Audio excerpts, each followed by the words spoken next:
اعوذ باللہ من الشیطان الرجیم بسم اللہ الرحمن الرحیم سورۃ بقرہ آیت نمبر 21۔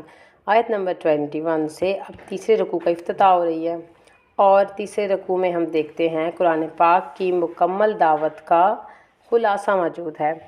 جو قرآن کی ڈیمانڈز ہیں، قرآن کی پکار ہیں، قرآن چاہتا کیا ہے ہم سے، اس بات کی پورا خلاصہ اس رکوع میں مل جائے گا۔ اس سے آنورڈ آپ دیکھیں گے تو احکامات آئیں گے۔ اب پس منظر میں ایک بات یہ سوچ لیجئے، قرآن پاک جہاں نازل ہو رہا ہے مدینہ میں، اس سے پہلے 2/3 قرآن مکہ میں اتر چکا ہے۔ جن لوگوں پر یہ آیت نازل ہو رہی ہیں وہ 2/3 قرآن سن چکے ہیں، اور اس میں آپ آخری پارہ دیکھ لیں، سورۃ الاعراف دیکھ لیں، اور ہم آگے انشاءاللہ دیکھتے جائیں گے تو وہ ساری صورتیں ان کے پر اتر چکی ہیں۔ یہاں پر ان کا خلاصہ دے کر بتایا جا رہا ہے کہ قرآن اپنے مخاطب سے چاہتا کیا ہے، انجام کیا چاہتا ہے۔ یہ بیسک سائیکالوجی آف ایکسپلین کی جا رہی ہے، ہیومن سائیکالوجی ہے کہ ٹوٹل اوبیڈینٹ ہم کسی ایک چیز کے مکمل فرمانبردار ہوں گے تب ہم کوئی کام آگے کر سکتے ہیں۔ اس میں قرآن کی دعوت دی گئی اور فرمایا یا ایھا الناس اعبدوا ربکم الذی خلقکم والذین من قبلکم لعلکم تتقون، کہ بندگی اختیار کرو، عبادت کرو، عبودیت کرو، مکمل طور پر اوبیڈینٹ ہو جاؤ، فرمانبردار ہو جاؤ، جس نے تم کو بھی پیدا کیا اور تم سے پہلے جتنے لوگ گزر گئے ہیں ان کو بھی پیدا کیا ہے تاکہ تم بچ جاؤ۔ مقصد کیا ہے؟ بچ جاؤ، صرف ایک ہی وجہ کے لیے، تاکہ تم اپنے آپ کو بچا لو۔ تتقون، تقوی، وقا کسی کو حفاظت کے لیے استعمال ہوتا ہے، اتقا کہتے ہیں خدا کے غصے سے، ناراضگی سے، اپنے آپ کو بچا لو، آگ سے بچا لو، مصیبتوں سے بچا لو، اپنے رب کے وجہ کس طریقے سے؟ عبادت میں آ جاؤ تاکہ تم بچ جاؤ۔ اور یہاں پر ہمیں 2 کنسیپٹ تو بالکل کلیئر ہو رہے ہیں۔ سب سے پہلا یہ کہ یہاں پر یا ایھا الناس سے خطاب ہے، یا ابن آدم سے خطاب ہے، یعنی کہ نبی کریم صلی اللہ علیہ وسلم آفاقی دعوت، یونیورسل نالج، یونیورسل انویٹیشن لے کر آئے ہیں۔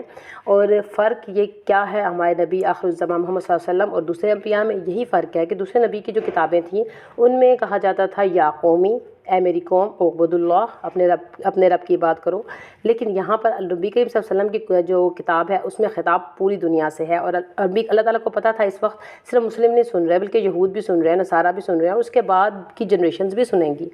تو جو سن رہے ہیں کہ اللہ نے پیدا کیا ہے تمہیں بھی اور تم سے پہلے لوگوں کو بھی۔ اور دوسری بات یہ واضح ہو کہ ہماری سائیکالوجی میں سب سے اہم بات یہ ہے کہ ہمارے باپ دادا اور ہماری جو جنریشنز ہیں، ہماری جو اولڈ جنریشن جو فالو کرتے آئی ہیں، ہم بھی انہی کو ہی پیروی کرتے ہیں۔ یہاں بتایا گیا ہے کہ تم بھی اللہ کے مخلوق ہو اور وہ بھی اللہ کے مخلوق تھے، تم سے بھی غلطیاں ہو سکتی ہیں، ان سے بھی ہو سکتی ہیں۔ روڈ میپ جو ہے وہ اللہ تعالیٰ دیں گے، اس کو فالو کرنا ہے، یعنی کہ میری بات کرنی ہے۔ اور پیدا کرنے کا کیا؟ اگر آپ اپنے اندر دیکھیں، اپنے اندر نشانیاں دیکھیں، تو اللہ نے فرمایا تھا کہ میں تمہارے اندر نشانیاں پیدا کروں۔ اپنے اندر نشانیوں کو دیکھیں تو ہمارے اندر کئی ہزار ٹریلین سیلز موجود ہیں، اور یہ سب لوگ کمبائن ہو کر سب کو آکسیجن بھی پرووائڈ کی جاتی ہے، زندگی پرووائڈ کی جاتی ہے۔ اور پھر ہم یہ بھی دیکھتے ہیں اگر اس میں ڈفرینس آ جائے تو کینسر ہو جاتا ہے۔ تو اللہ تعالیٰ نے ہر چیز کو مینیج کیا ہے، تمہیں پیدا کیا ہے، تمہارے اندر نشانیاں دکھائی ہیں، تو تم اس کی بات کرو تاکہ تمہیں پریشانی نہ آئے، بچ جائے۔ انویٹیشن ہے یہ۔ آگے اگر تھوڑی سی آیت کو ساتھ ملاتے جائیں تو اللہ ذی جعل لکم الارض فراشا والسماء، تمہارے لیے زمین کو فرش بنا دیا، آسمان کو چھت بنا دیا۔ پیچھے جو ہم نے دیکھی ایگزامپلز دیکھی، ایک آیت میں ہم نے دیکھا تھا زمین ہمیں پیاسا مارنے کو تیار تھی، صحرا تھا، اندھیرا تھا، بھوک پیاس تڑپ، جس کی وجہ سے ہمیں موت کا خوف تھا۔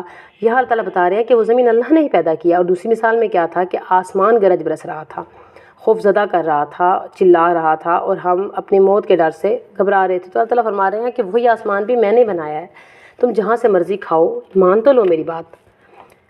اللہ تعالیٰ کے لیے مقابلے کی کوئی چیز آگے مت رکھو، کمپیریٹیو کچھ مت لاؤ۔ تمہاری انا، تمہاری لالچ، تمہاری ریپوٹیشنز، کیا چیز تمہارے آگے آ جاتی ہے کہ تم اللہ تعالیٰ کی بات نہیں مانتے اور اپنی مانتے ہو؟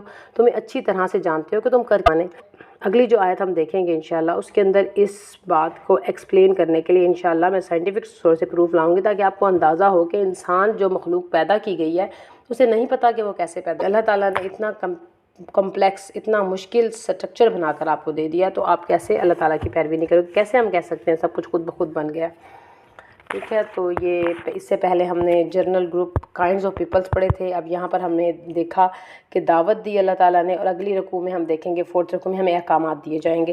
تو یہ ہر آیت ایک دوسرے سے جڑی ہوئی ہے، اس کو اپنے ساتھ ساتھ جوڑتے رہیں گے، چلتے رہیں گے، تو زندگی میں انشاءاللہ عمل کا راستہ آسان ہو جائے گا۔ تو ضرورت اس بات کی ہے کہ ہر آیت کے ساتھ اگلی آیت کو آپ کنیکٹ کریں، کنیکٹ کرنے کے بعد اپنی زندگی پہ اس کی اپلیکیشن اس کو دیکھیں، اور اس کے بعد دیکھیں کہ اللہ تعالیٰ نے اب ہمیں حکم کیا دیا ہے، اب ہمیں حکم ماننا کیوں ضروری ہے۔ السلام علیکم ورحمۃ اللہ وبرکاتہ۔